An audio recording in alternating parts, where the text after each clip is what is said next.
at one point in my life, was a vegetarian. I wasn't very healthy. As I started to vibrate at faster and faster levels, I found it necessary to eat heavier substances to stay in my body, because otherwise I want to always go out of my body. So I had to go back into eating meat and eating some heavier substances. So it kind of depends on your own particular system and what you need to stay healthy. What, beyond food and music, pharmaceuticals and sound, what other things can we do to make choices that support a higher consciousness platform? I want to say this before I forget. As you vibrate faster and faster and faster, when you do something that brings your vibrations back down, it will become very uncomfortable, and you'll notice it. And when you start to notice it, you start to decide, am I really going to do that or not? Because if I bring myself back down, then I've got to do the work again to raise that up again. So do I really want to do that? Kind of a hangover effect. It is. It's very uncomfortable. As your frequencies start to slow down, it doesn't feel good. You know, when you're used to vibrating it. The faster you vibrate, the more peace, the more bliss, the more joy, the more contentment, the more that kind of thing you experience on a day-to-day, minute-to-minute basis. So we can apply that to our perception of how we feel when we're around people that bring us down. Yes. Around food that brings us down. Yes. Around all kinds of things that bring us down. The stress Yes. of life, how we feel, brings us down. Yeah. Have you ever been in a conversation with somebody and you walk away and you just feel exhausted? Certainly. Yeah. There's a psychic vampirism that happens, that they are connecting with your energy and they're sucking your energy, and you walk away with less light than you walked in with. They feel great. Because have they been raised in the process? They've been fed. You know, you fed them. Yeah. That's a profound little choice to make every day. Mm-hmm. What's coffee do? I don't know. You know, coffee has a lot of. Coffee is moldy, for one thing. The coffee beans are moldy, so that's not great for the system. Coffee has a lot of acid to it, so that's not great for the system. Although I wouldn't say coffee is a determinant. I'd rather have somebody drink coffee than eat pork. If you're vibrating at a high enough frequency and you can take in what's called prana, which is pure universal energy, then you don't need dense physical food. You're getting it straight from the source. Okay? We eat food because that food has condensed sunlight. If we eat a cow, that cow has eaten grass, which has condensed the sunlight and created chlorophyll. And so we are getting the nutrition that way. Okay? If we eat fruit, which is a very high frequency food to eat, it's a more direct source of the sunlight.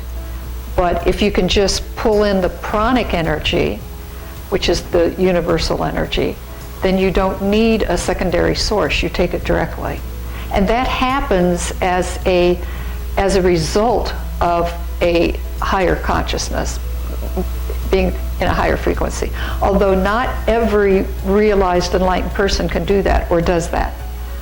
That's kind of an unusual case, but it can happen. It strikes me that we live in a world where we have to make compromises to function, to provide for ourselves, to support our friendships and the people around us in some fashion.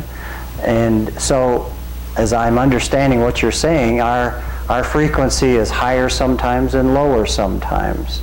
Is that, I mean, does it peg at a certain spot and stay there, or how does it move? It can spike and then lower and then spike and then lower. It depends on what that individual person is doing. and this gets into, are you living vertically or are you living horizontally? If we're living in a way that we are expecting our gratification to come from what is outside of us, we are living in a horizontal fashion. In other words, we're going out this way, out into the world. This friendship will give me this relationship will give me this job will give me this. Guided by our ego. Guided mostly by our desires and our ego. So we are sort of then stuck in trying to get what we need from the outside of ourselves. And as we know, that is a never-ending chore. Because out here in the world, everything is constantly changing. You can't depend on anything to remain the same. When we go inside and we're living vertically, which means we are living from our higher consciousness, our higher self, we get more of a stability in our energy field so that eventually it does not go up and down so much.